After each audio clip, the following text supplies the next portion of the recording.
अस्सलामुअलैकुम friends, global birds lovers में खुश आमदीद। दोस्तों, आज की वीडियो में मैं आप लोगों के साथ अपने ग्रीन रिंगनेक पेयर नंबर 4 की ब्रीडिंग प्रोग्रेस शेयर कर रहा हूं।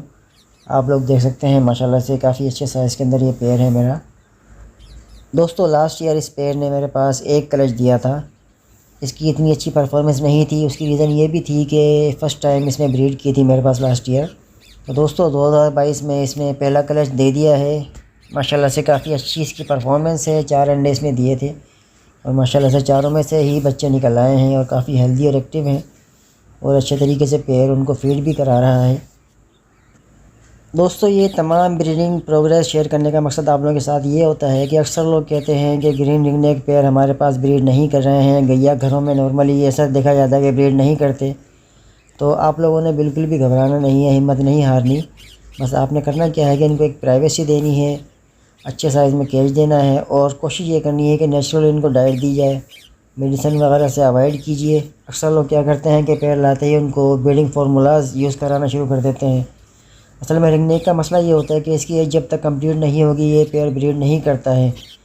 ये देखिए दोस्तों, अभी मैं आप लोगों के साथ शेयर करता हूँ कि किस तरह से इसकी ब्रीडिंग प्रोग्रेस आई है। ये देखिए दोस्तों, माशाल्लाह से 4 बच्चे इसके निकले हुए हैं। ये देख सकते हैं आप लोग, काफ़ी अच्छे साइज़ में हैं और पेयर प्रॉपर तरीके से माशाल्लाह इनको फीड भी करा रहा है। ये देखिए दोस्तों, आपने हमेशा नेचुरल डाइट पर रखना है इनको। मेडिकेशन वगैरह से थोड़ा सा एहतियात कीजिए। बहुत ही ज़्यादा आपको इमरजेंसी होती है तो फिर आप इसको मेडिकेशन दे सकते हैं, वरना आप नेचुरल डाइट पर रखिए इनको। मौसम के फल दीजिए, मौसम की जो सब्ज़ियाँ होती हैं वो देते रहिए। ज़रूरी नहीं है कि आप इनको कोई एक्स्ट्रा ऑर्डिनरी खुराक दें। दोस्तों, मैं आपको बताता हूँ कि मैं इनको क्या दे रहा होता हूँ, मैं आपको दिखाता हूँ।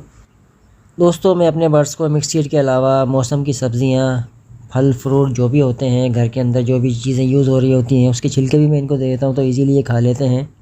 उसके अलावा मैं करता क्या हूँ कि दोस्तों भुट्टा वगैरह इनको देता हूँ, काले चने, गंदम वगैरह इसको दे रहा होता हूँ। ज़रूरी नहीं है कि कोई आप एक्स्ट्रा ऑर्डिनरी इन पर ख़र्चा करें। ये देखिए दोस्तों, आप लोग देख सकते हैं, ये सिर्फ़ और सिर्फ छिलके हैं। थोड़ा सा आपने गूदा ज़्यादा छोड़ देना है तो बड़े मज़े से ये ख़ुद भी खा रहे होते हैं और अपने बच्चों को फीड भी करा रहे होते हैं। अच्छा दोस्तों, मैं आपको दिखाता हूँ कि किस तरह से मैंने रिंगनेक के केज को रखा हुआ है। आप लोग देख सकते हैं मेरे पास जगह क्योंकि कम है तो केज के ऊपर केज, फिर लास्ट में मैंने जो है रिंगनेक के केज को रखा हुआ है। आप लोग देख सकते हैं, तो इससे इनको काफ़ी ज़्यादा प्राइवेसी मिलती है और मेरे पास ये इजीली ब्रीड करते हैं। मास्टर केज में मैंने रखा हुआ है, यहाँ पर इनको कोई भी डिस्टर्ब नहीं कर रहा होता है। अच्छा दोस्तों, आप लोगों के साथ मैं एक टिप और शेयर करना चाहूँगा कि अगर आप रिंग नेक से ज़्यादा क्लच लेना चाहते हैं तो मैं क्या करता हूँ, अमूमन 12 से 15 रोज़ में रिंग नेक के चिक्स को हटा लेता हूँ, फिर बॉक्स को साफ़ कर देता हूँ ताकि वो नेक्स्ट पीरियड के लिए पेयर हमारा रेडी हो जाता है। आप लोग भी इस तरह से कर सकते हैं। दोस्तों, मेरे पास एक पेयर है, उसने माशाल्लाह लास्ट ईयर 3 क्लच दिए थे, कुछ पेयर्स ने 2 क्लच दिए थे और कुछ पेयर्स ने 1-1 क्लच दिया था। तो आप लोग भी इन टिप्स से फ़ायदा उठा सकते हैं। मैं उम्मीद करता हूँ वीडियो आपको पसंद आई होगी। मिलते हैं फिर इंशाल्लाह नेक्स्ट वीडियो में, तब तक के लिए अल्लाह हाफिज़।